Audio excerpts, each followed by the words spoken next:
یہ بتوں کی پوجا کرتے تھے، بتوں کو سجدہ کرتے، بتوں سے حاجت روائی چاہتے.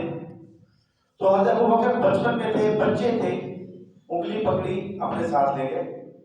جیسے ہمارے یہاں بھی ہوتا ہے کہ ہم اپنے بچوں کو مسجد میں لانے کی کوشش کرتے ہیں تاکہ ان کو پتہ چلے مسجد کا ماحول کیا ہے، نماز کیسے پڑھتے ہیں، کیسے نماز پڑھی جاتی ہے. تو بچوں کو شوق دلانے کے لیے، رغبت دلانے کے لیے مسجد میں لاتے ہیں. تو ابو قحافہ نے بھی حضرت ابوبکر رضی اللہ تعالیٰ کو انگلی پکڑی اور اپنے بت خانے کے اندر لے گئے اور ان کو بتایا کہ ہمارے بت ہیں، ان کی عبادت کرتے ہیں، ان سے حاجتیں مانگتے ہیں. اب یہ بچے تھے. ابو قحافہ نے وہاں بت خانے کے اندر جا کر ان کو چھوڑ دیا اور خود اپنی عبادت کے اندر مصروف ہو گئے. سیدنا صدیق اکبر رضی اللہ تعالیٰ عنہ کا ایمان دیکھیں کہ فطرتاً اللہ تعالیٰ نے ان کو توحید پر رکھا. تو بتوں سے کہنے لگے بھائی مجھے بھوک لگی ہے، مجھے کچھ کھانا دو. ظاہر ہے وہ بت ہے، وہ کیسے بولے؟ تھوڑی دیر کے بعد کہا مجھے پیاس لگی ہے، مجھے پانی پلاؤ. کوئی جواب نہیں. پھر کہا بیٹے جو کپڑے پہنے ہوئے ہیں، جو لباس ہے یہ پرانا ہے، مجھے نیا لباس دو. ظاہر ان کی طرف سے کوئی جواب نہیں ہے. حضرت ابوبکر رضی اللہ تعالیٰ نے پتھر اٹھایا اور زور سے بت کے مارا. جب بت کے مارا تو اس کے دو ٹکڑے ہوئے اور زمین پر گرا. اس کی آواز آئی تو ابو قحافہ نے دیکھا کہ کیا شور ہوا ہے، کس چیز کی آواز ہے. اپنی عبادت کو چھوڑا، دوڑ کر آئے، واپس دیکھا تو ان کے بت کے دو ٹکڑے ہو چکے. اب ابو قحافہ کو بڑا غصہ ہے، اس نے تو ہماری خداؤں کو دو ٹکڑے کر دیے. بازو سے پکڑا، غصے ہوتے ہوئے اس کی والدہ کے پاس آ گئے. حضرت ابوبکر کی والدہ کا نام حضرت سلمہ، ان کی کنیت ام الخیر ہے. ان کے پاس آ گئے، کہا دیکھا آج میرے بیٹے کی کرتوت. کہا کیا ہوا؟ کہ اس نے ہمارے بت کو پتھر مارا ہے، اس کو دو ٹکڑے کر دیے. تو اس کی والدہ نے جب دیکھا اور ٹھنڈا سانس لیا اور کہنے لگی کہ دیکھو جی میں اس وقت آپ کو کہتی تھی نا کہ مجھے کچھ ابوبکر رضی اللہ تعالیٰ کی پیدائش پر کچھ آوازیں سنائی دے رہی ہیں. آپ کہا کرتے تھے کوئی بات نہیں، عورتوں کو ایسے خیالات آتے ہیں، ایسے آوازیں آتی رہتی ہیں. تو کہا میں آپ اس وقت یہاں موجود نہیں تھے جس وقت ابوبکر کی پیدائش ہوئی. تو کہا آپ کہاں تھے؟ کہا میں تو بزنس کے سلسلے میں، کاروبار کے سلسلے میں یمن کے اندر تھا. جب میں واپس آیا مجھے پتا چلا کہ میرے ہاں بیٹا ہوا ہے، میں نے خوشی کا اظہار کیا ہے. تو کہا میں نے آپ سے کہا تھا، آپ نے میری بات کو نظر انداز کر دیا اور یہ کہہ دیا کہ عورتوں کو ایسے خیالات آتے ہیں، آوازیں آتی رہتی. تو کہنے لگی کہ بتاؤ کیا باتیں تھیں، کون سی آوازیں تھیں، کیا آپ کو پیغام آتے تھے؟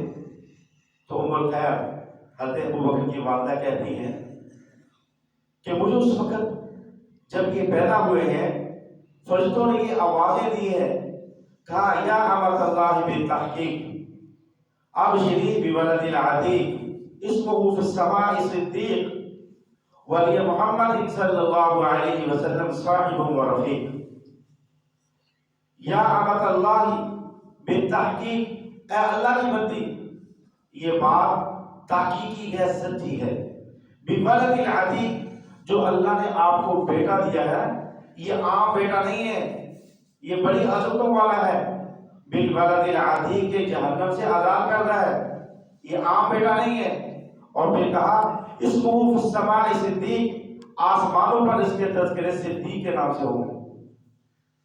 اور پھر فرمایا ولی محمد صلی اللہ علیہ وسلم صاحب و رفیق، دنیا میں ایک محمد صلی اللہ علیہ وسلم اللہ کے پیغمبر آئیں گے، یہ ان کے رفیق ہوں گے اور ان کے ہر موقع پر ان کے مددگار ہوں گے.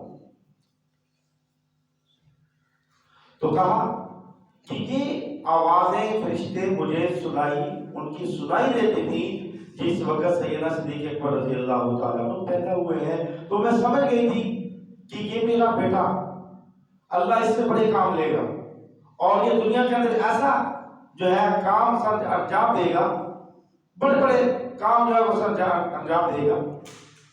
تو کہا اگر میری بات آپ سن لیتے تو آج آپ کو یہ نوبت نہ آتی.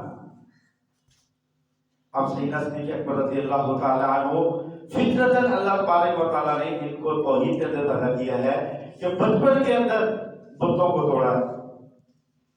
سیدنا صدیق اکبر رضی اللہ تعالیٰ عنہ نے نبی پاک صلی اللہ علیہ کی مجلس کے اندر اسلام کو قبول کیا. جب آپ مجلس کے اندر گئے تو حضور علیہ السلام سے عرض کیا حضور آپ نے نبوت کا دعویٰ کیا ہے لہذا اس پر آپ کوئی بات مجھے ارشاد فرما دیں جس سے مجھے تسلی ہو جائے. حضور نبی صلی اللہ علیہ وسلم نے فرمایا ابو بکر جب آپ ملک شام کے اندر تھے وہاں پر آپ کو خواب آیا تھا اور وہ آپ نے خواب ایک راہب کو بتایا تھا. پھر اس خواب کا ذکر آپ نے اپنے سوا کسی کو نہیں کیا. اللہ نے مجھے یہاں بتا دیا ہے کہ یہ نشانی کافی نہیں تیرے لیے کہ اللہ نے جو تیرا خواب وہاں پر آیا تھا تو نے کسی کو بتایا نہیں, اللہ نے مجھے یہاں بتا دیا ہے تو بتاؤ میں خواب بتا دوں کیا اس سے یہ تمہاری تسلی کے لیے کافی نہیں ہوگا. تو سیدنا صدیق اکبر رضی اللہ تعالیٰ عنہ وہ وفادار ہے کہ آپ کی وفاؤں کی وجہ سے لوگوں نے اسلام کو قبول کیا ہے. اور یہ میں ایک آپ کو عجیب واقعہ سنانے لگا ہوں, اگر آپ کی توجہ ہو تو دھیان سے اس کو سنیے گا. حضرت ابو بکر صدیق رضی اللہ تعالیٰ عنہ نے حضور علیہ السلام پر جب ایمان لائے تقریباً 13 سال کا عرصہ تھا. نبی پاک صلی اللہ علیہ وسلم مطاف کے اندر قرآن کریم کی تلاوت آپ نماز کی حالت میں کر رہے ہیں. جو حضرات وہاں دیکھ کر آئے ہیں ان کو تو یہ بات شاید جلدی سمجھ آ جائے, جو نہیں گئے اللہ ان کو جانے کی توفیق نصیب فرمائے. اور ان کو میں مخاطب ہوں کہ کعبہ جہاں کعبہ شریف ہے وہاں مطاف کی جگہ ہے جہاں پر طواف کیا جاتا ہے اور نبی پاک صلی اللہ علیہ وسلم وہاں پر نماز پڑھ رہے ہیں اور آپ تلاوت کر رہے ہیں قرآن کریم کی. کافروں کا ایک سردار ہے جن کو عقبہ بن معیط کہا جاتا ہے. یہ کافروں کا بڑا سردار تھا, بڑا مالدار تھا, بڑی عمر کا تھا, بڑا دبدبہ تھا, بڑا روب تھا کہ اس کی مجلس کے اندر کوئی آدمی اس کے آگے بول نہیں سکتا تھا کیونکہ یہ کافروں کی بات کرنے والا تھا, بتوں کو ماننے والا تھا, بتوں کو سجدہ کرنے والا تھا. اور نبی پاک صلی اللہ علیہ وسلم قرآن کریم کے اندر بتوں کی تردید فرما رہے ہیں, تلاوت کے اندر شرک کی تردید ہو رہی ہے اور اللہ تعالیٰ کی وحدانیت کا اقرار ہو رہا ہے. ظاہر بات ہے اس آدمی کو یہ بات اچھی نہ لگی. اس نے کیا کیا, اس کے کندھے پر جو کپڑا تھا صحابہ تھا وہ اس نے لیا اور نبی پاک صلی اللہ علیہ وسلم کے یوں گردن میں جو اس نے ڈالا اور آپ کو گھسیٹا جس سے شور پیدا ہوا, آواز پیدا ہوئی. اور جب یہ آواز پیدا ہوئی تو حضرت ابو بکر رضی اللہ تعالیٰ عنہ اپنے گھر سے دوڑتے ہیں. اور آپ دیکھیں کہ حضرت ابو بکر رضی اللہ تعالیٰ عنہ اپنے گھر سے جو نکلے ہیں اس کا اور مطاف کا فاصلہ کتنا ہے. یہ ابھی تھوڑا سا میں آپ کے سامنے ذکر کرتا ہوں کہ جو لوگ بیت اللہ کے اندر داخل ہوتے ہیں باب فہد کے دروازے سے, اس کے بائیں جانب ایک بڑی مشہور دکان ہے جس کو بن داؤد کہا جاتا ہے. بڑی مشہور ہے کہ جب کوئی آدمی بچھڑ جائے تو کہہ دیتے ہیں کہ یار آپ بن داؤد سے آ جائیں وہاں مل جائیں گے. تو بن داؤد کے ساتھ بالکل ساتھ ہی سعودیہ کا ایک بینک ہے. بینک کے ساتھ ہی آگے ایک آپ کو لفٹ نظر آئے گی جو 3 منزلوں پر کھولتے ہوئے ایک ہوٹل پر جاتی ہے. اور یہ جو ہوٹل ہے یہاں پر سیدنا صدیق اکبر رضی اللہ تعالیٰ کا مقام تھا, گھر تھا. اور اب آپ دیکھیں کہ جب آپ اندر داخل ہوتے ہیں تو پھر وہاں پہلے سفید رنگ کا پتھر آتا ہے, پھر باب فہد آتا ہے, پھر اس کے بعد براؤنڈا آتا ہے, پھر نئی عمارت آتی ہے, اس کے بعد پھر پرانا براؤنڈا آتا ہے, پھر اس کے بعد تہ خانہ آتا ہے, تہ خانے کے بعد پھر آخر آتا ہے. یعنی یہ آپ کو بتا اس لیے رہا ہوں کہ سیدنا صدیق اکبر رضی اللہ تعالیٰ اپنے گھر کے اندر بیٹھے ہوئے. اب تو ماشاءاللہ راستے ہموار ہیں, بنے ہوئے ہیں, کوئی دقت نہیں ہے, کوئی مشکل نہیں ہے. آپ ذرا سوچیں کہ آپ راستے بھی بنے ہوئے ہیں, مطاف تک وہاں سے لے کر مطاف تک جاتے ہوئے جو بندہ تندرست بھی ہونا, جو کہتا کہ میری صحت بالکل ٹھیک ہے, اس کو بھی وہاں تک پہنچتے ہوئے تقریباً 7 سے 8 منٹ لگتے ہیں. اور سیدنا صدیق اکبر رضی اللہ تعالیٰ کے کانوں میں جب نبی علیہ السلام کی وہ آواز, وہ شور کی آواز سنی تو آپ سو رہے تھے, آرام کر رہے تھے, فوراً آرام سے اٹھے, نیند کو چھوڑا, وہاں سے بھاگے. حالانکہ اس وقت راستے کیسے تھے, پہاڑیاں تھی اور کوئی اتنا عام طور کا سلسلہ نہیں تھا، لیکن فوراً وہاں پر پہنچتے اور کیا دیکھتے کہ وہاں جو اوپر بھی محیط اور اس کے ساتھ اس کے بدماش قسم کے نوجوان اس کے ساتھ ہیں، اور یوں نبی پاک صلی اللہ علیہ وسلم کے گلا مبارک کے اندر اس نے پٹکا ڈالا ہوا ہے۔ تو اس وقت نبی پاک صلی اللہ علیہ وسلم کی حمایت کے لیے کوئی ظاہری آدمی نہیں تھا سوائے اللہ کی۔ سیدنا صدیق اکبر گئے ہیں اور آپ نے بغیر کسی خوف کے، بغیر کسی ملامت کیے جا کر اتنی زور سے شیروں کی طرح حملہ کیا، اور آپ صلی اللہ علیہ وسلم کی گردن اس بے ایمان سے آزاد کروائی، اور حضور علیہ السلام ایک طرف کھڑے ہو گئے اور ابو بکر ایک طرف کھڑے ہو گئے۔ آپ اندازہ لگائیں کہ وہ عقبہ بن معیط جو تھا وہ کافر دیکھ کر حیران ہو گیا، ہکا پکا ہو گیا کہ ایک نوجوان آتا ہے، اتنے لوگ کھڑے ہیں اور اتنی جرأت مندی کے ساتھ اس نے نبی علیہ السلام کی گردن کو چھڑایا ہے۔ تو لوگوں کی طرف دیکھتا ہے، لوگوں نے کہا یہ بنو تمیم کا نوجوان ہے۔ تو سیدنا صدیق اکبر رضی اللہ عنہ فرمایا اتقتلون رجلا ان یقول ربی اللہ، کیا تم ایسی شخصیت کو قتل کرنا چاہتے ہو جس کا کوئی قصور نہیں ہے؟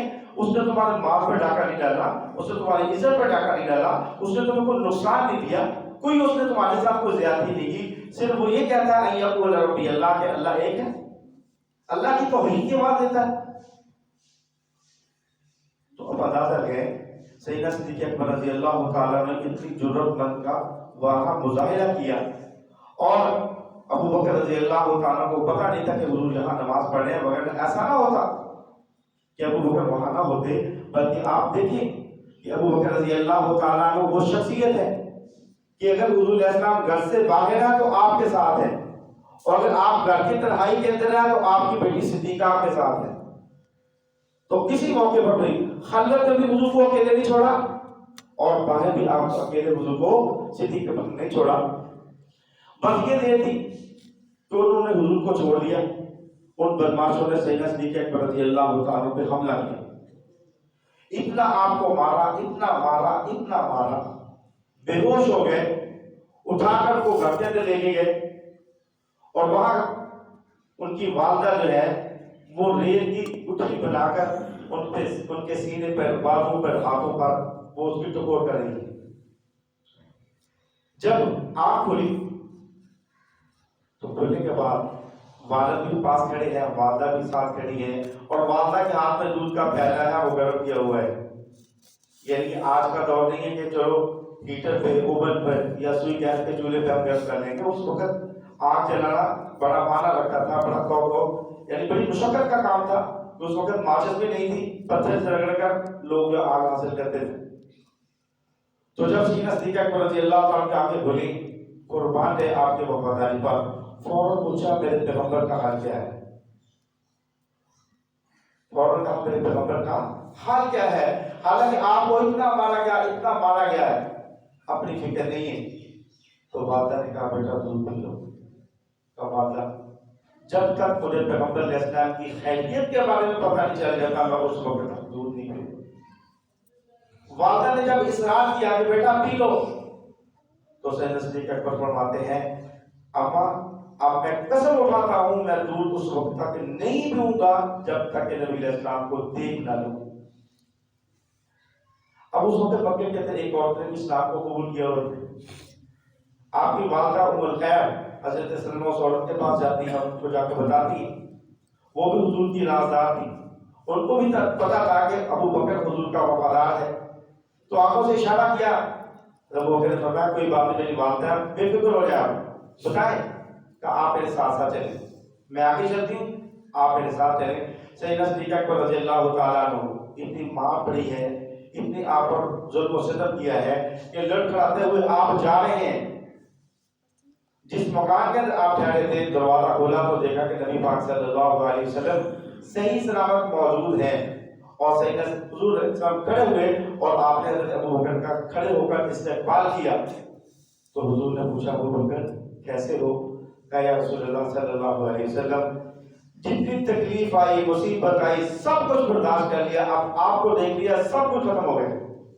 قربان ہے سیدنا صدیق اکبر رضی اللہ تعالیٰ عنہ کی وفاداری پر جب یہ بات دیکھی تو آپ کی والدہ ام الخیر وہ پچھلا واقعہ یاد آ گیا کہ جو پیدائش کے وقت فرشتوں کی آواز یہ تھی یا امت اللہ بالتحقیق، اے اللہ کی بندی، اور کہا تھا بولد عظیم کہ یہ جو بیٹا اللہ نے آپ کو دیا ہے یہ جہنم سے آزاد ہوگا، اور فرمایا تھا اسمہ فی السماء، اس کا تذکرے آسمان پر ہوں گے، اس کو صدیق کے نام پر اس کے تذکرے ہوں گے، اور فرمایا تھا ولی محمد صلی اللہ علیہ وسلم صاحب و رفیق۔ وہ بات فوراً ذہن میں آ گئی کہ یہ میرا بیٹا اتنی مار کھانے کے باوجود اس کی محبت کا عالم یہ ہے۔ جب والدہ نے کہا بیٹا اب تو آپ نے اپنے نبی کی زیارت کر لی ہے، دیکھ لیا، اب تو دودھ پی لو، تو کہا اماں اب میں نے حضور کا چہرہ اتھر دیکھ لیا ہے، میں نے ایسا پانی پی لیا ہے کہ اب اس دودھ کی مجھے ضرورت نہیں ہے۔ پھر والدہ نے جب آپ کی اس وفاداری کو دیکھا تو کہا بیٹا مجھے وہ بات یاد آ گئی ہے کہ اس وقت میرے کان میں یہ بات پڑی تھی ولی محمد صلی اللہ علیہ وسلم صاحب و رفیق، یہ تیرا بیٹا آخری پیغمبر کا ساتھی اور ہر موقع پر آپ کا مددگار ہوگا۔ کہا بیٹا مجھے اپنے نبی پاک صلی اللہ علیہ وسلم کا کلمہ مجھے بھی پڑھا دے۔ تو یہ حضرت ابوبکر رضی اللہ تعالیٰ عنہ کی وفاؤں کی وجہ سے لوگوں نے کلمہ پڑھا ہے۔ اور سیدنا صدیق اکبر رضی اللہ تعالیٰ کے والد ابو قحافہ، یہ بھی حضرت ابوبکر صدیق رضی اللہ تعالیٰ عنہ کی جرأت کو دیکھ کر ایمان کو قبول کیا۔ کیسے؟ جیسے میں شروع میں یہ ذکر کیا کہ 6 مار پیٹیں ریشم کی تھی سیدنا صدیق اکبر رضی اللہ تعالیٰ، ایک ایک کر کے اللہ کے نبی صلی اللہ علیہ وسلم پہ قربان کیے، سب کو چھوڑ دیا ہے اور حضور کا ساتھ دیا ہے ہر موقع پر۔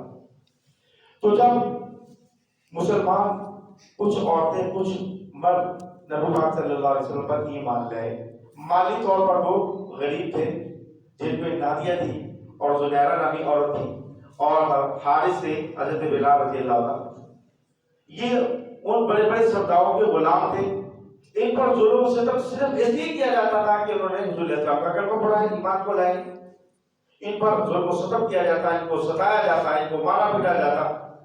سیدنا صدیق اکبر نے دل میں خیال کیا کہ ابوبکر یہ مال تیرا کہاں جائے گا، اگر یہ دین پہ نہیں لگے گا تو اس سے اللہ کے نبی خوش نہیں ہوں گے، اس مال سے میں کیا کروں گا؟ تو سیدنا صدیق اکبر رضی اللہ عنہ فیصلہ کیا، اپنا مال لیا اور ایک ایک سردار کے پاس گئے کہ اس غلام کی کتنی قیمت ہے، جو منہ مانگی قیمت انہوں نے مانگی، ان کو دی اور ان کو آزاد کروا کے نبی علیہ السلام کی خدمت میں پیش کر دیا۔ جب ابو بکر کے والد ابو قحافہ کو پتہ چلتا ہے تو کہتے ہیں ابو بکر یہ آپ نے کیا کیا؟ یہ آپ نے غلاموں کو خریدا ہے، آپ اسے کو مالدار صحت مند آدمی دیتے جو آپ کے کاروبار میں آپ کا حصہ بنتے، آپ کے کام آتے، تو دین کے بارے میں کچھ باتیں کہیں، اللہ کے بارے میں کچھ باتیں کہیں، رسول کے بارے میں کچھ باتیں کی، تو سیدنا صدیق اکبر رضی اللہ تعالیٰ کو غصہ آ گیا۔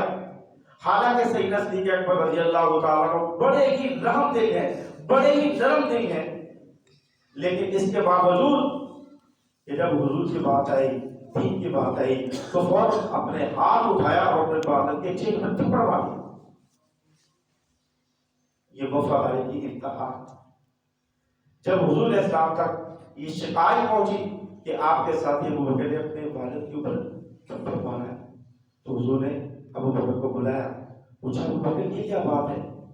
تو صدیق اکبر رضی اللہ تعالیٰ نے کوئی معذرت پیش نہیں کی، کوئی معذرانہ حالت پیش نہیں کی، کوئی معذرت نہیں کی، بلکہ اللہ کے رسول یہ میرے والد ہیں، یہ خوش قسمتی ہے کہ اس وقت میرے ہاتھ کے اندر تلوار نہیں تھی، اگر میرے ہاتھ میں تلوار ہوتی تو میں ان کا سر جو ہے وہ در سے الگ کر دیتا۔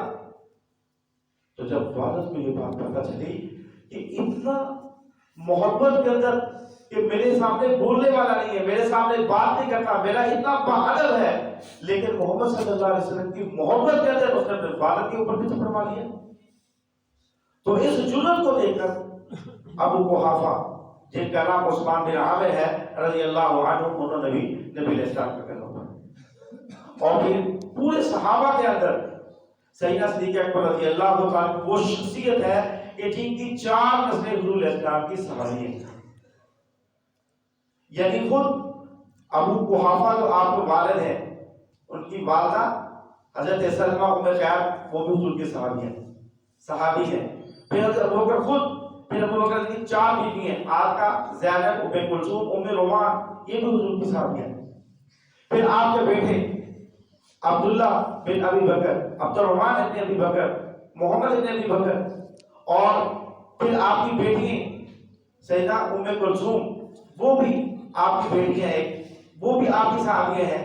اور اسی طرح اسما رضی اللہ عنہ، یہ بھی حضور کی صحابی ہے. خود عائشہ رضی اللہ تعالیٰ حضور کی بیوی بھی ہے، صحابیہ بھی ہے. پھر سیدنا ابوبکر رضی اللہ تعالیٰ کے پوتے آپ کے عبداللہ بیٹے کے بیٹے عبید اللہ بن ابی بکر، وہ بھی حضور کے صحابی ہیں. اس طرح حضرت اسما آپ کی بیٹی ہیں، ان کے بڑے بیٹے عبداللہ بن زبیر، وہ بھی حضور کے صحابی ہیں. تو آپ کے والدین، خود آپ کے بیٹے، آپ کے پوتے پوتی، یہ بھی حضور اسلام کے صحابی ہیں. 4 نسلوں تک صحابیوں کا شرف حاصل سیدنا ابوبکر رضی اللہ تعالیٰ کو ہے، اور صحابہ میں کسی کو یہ امتیاز حاصل نہیں. اور اسی طرح ایک اور بات کہہ کر بات ختم کرتا ہوں کہ سعودی عرب بہت ایسا ملک ہے جہاں پر سرنگیں تقریباً پوری دنیا کے اندر کی سرنگیں نہیں ہے جتنی وہاں پر ہے، جن کو ٹنل بھی کہا جاتا ہے اور عربی کے اندر نفقہ کہا جاتا ہے. تو وہاں پر ایک سرنگ کا نام ہی نفقہ ہادی ہے. یہ کیسے ہے کہ جب آپ صلی اللہ علیہ وسلم حضرت ابوبکر کے ساتھ ہجرت کا سفر فرما رہے ہیں، راستے کے اندر پہنچے تو ایک آدمی آپ کو ملا، تو جس نے ابوبکر رضی اللہ تعالیٰ کو جانتا تھا، تو اس نے پوچھا ابوبکر سے کہ یہ جو آپ کے ساتھ ہے یہ کون ہے؟ اب یہ بہت بڑا امتحان تھا. کیسا امتحان کہ اگر ابوبکر رضی اللہ تعالیٰ کو یہ بتاتے ہیں کہ یہ میرے آقا ہے محمد صلی اللہ علیہ وسلم، تو یہ راز فاش ہو جائے گا، دشمنتا کی بات ہو جائے گی. ابوبکر یہ گوارا نہیں کرتے، اور اگر یہ کہتے ہیں کچھ جھوٹ بولتے ہیں تو یہ ابوبکر کو زیب نہیں دیتا، گناہ ہے. تو وہاں پر سیدنا صدیق اکبر رضی اللہ تعالیٰ نے ایک جملہ فرمایا کہ ہادی یہدینی، یہ میرے ہادی اور رہنما اور لیڈر ہیں. اب آپ نے ایسی بات فرمائی کہ آپ جو فرما رہے ہیں اس کا مطلب اور ہے، جو سننے والا ہے اس کا مطلب کوئی اور لے رہا ہے. تو آپ نے فرمایا ہادی یہدینی، یہ میرے رہنما ہے جو مجھے دین کی، آخرت کی اور دنیا کی میری رہنمائی فرما رہے ہیں. اور سعودی عرب حکومت نے اس سرنگ کا نام ہی نفقہ ہادی رکھا ہے تاکہ یہ یاد رہے کہ یہ وہ جگہ ہے جہاں پر حضرت ابوبکر صدیق رضی اللہ تعالیٰ نے فرمایا تھا یہ ہادی یہدینی، یہ وہ جگہ ہے، اور یہ یاد دلا رہی ہے کہ یہ وہ جگہ ہے جہاں پر حضرت ابوبکر صدیق رضی اللہ تعالیٰ نے یہ الفاظ فرمائے تھے. اب اس کا نام اس سرنگ کا انہوں نے ہادی رکھ دیا. تو یہ میرے اور آپ کے پیغمبر کے جلیل القدر صحابی افضل البشر بعد الانبیاء، ان کی کچھ وفاؤں کا تذکرہ میں نے آپ کے سامنے کیا ہے. یاد رکھیں سیدنا صدیق اکبر رضی اللہ تعالیٰ کا جب تذکرہ چلتا ہے تو یقین جانیے وقت کا وقت نہیں چلتا.